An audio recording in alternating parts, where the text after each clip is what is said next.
भक्त मैंने आसतु आज तृतीय दिन आउ दुई दिन भक्त मैंने साधु पंडित मान प्रवचन सह जो दशावतार दर्शन करें। जय जगन्नाथ। आम आसी पहुंची ढेंकानाल जिला गोंदिया ब्लॉक श्रीरामचंद्रपुर जहाँकि द्वितीय थर जो बेश प्रदर्शन एवं पंचरात्र महोत्सव होगी आज तृतीय दिन में पहुंची जहाँ फल बहुत भक्त मानकर भीड़ लगी बहुत साधु एवं पंडित मानकर भक्त मान जो प्रवचन अच्छी प्रवचन शुणा बहुत भक्त भीड़ लगिलानी। ये आमर जो दशावतार अच्छा आमर माँ लक्ष्मी ता सहित अच्छा विमला अच्छा प्रभु श्री गणेश अच्छा बट गणेश विभिन्न प्रकार जो भाई वेश आमर कल्की अवतार ठू आरंभ कर श्री बलराम श्रीराम कच्छप आ मीना परशुराम जो नाना प्रकार वेश अच्छी भाव में समस्ते लाभ उठे तो ये आमर किसी भक्त अच्छा नहीं पचार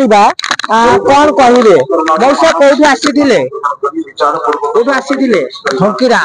हंकीरा हंकीरा जो आसी बेश देखुं कौन कहे ठाकुर देखिए मौसी आमर अच्छा मौसी कौट आस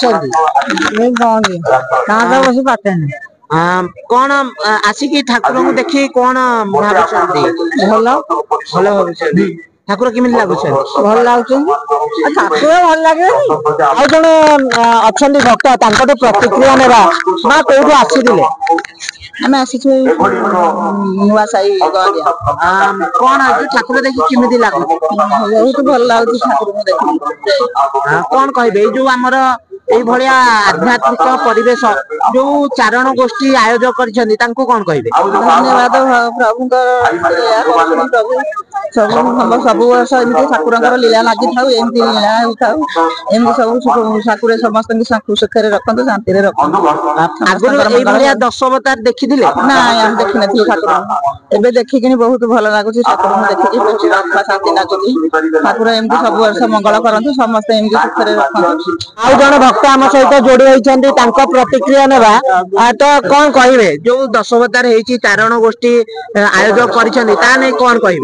बहुत सुंदर गत वर्ष प्रोग्राम पुनर्वार जेहेतु बहुत लोक गैदरिंग लोक मैंने बहुत खुशी देखुं जेहेतु आम एरिया प्रकार प्रोग्राम होम बहुत आनंदित लोक मान सहयोग जेहेतु अच्छी लोक धन्यवाद। आपण देखुले नरसिंह ठू आरंभ कर कच्छप वामन ये जो विभिन्न प्रकार जो अवतार ठाकुर तो नहीं आमर जो चारण गोष्ठी आयोजक आसतु भक्त मैंने आसतु आज तृतीय दिन आउ दुई दिन भक्त मैंने प्रवचन सह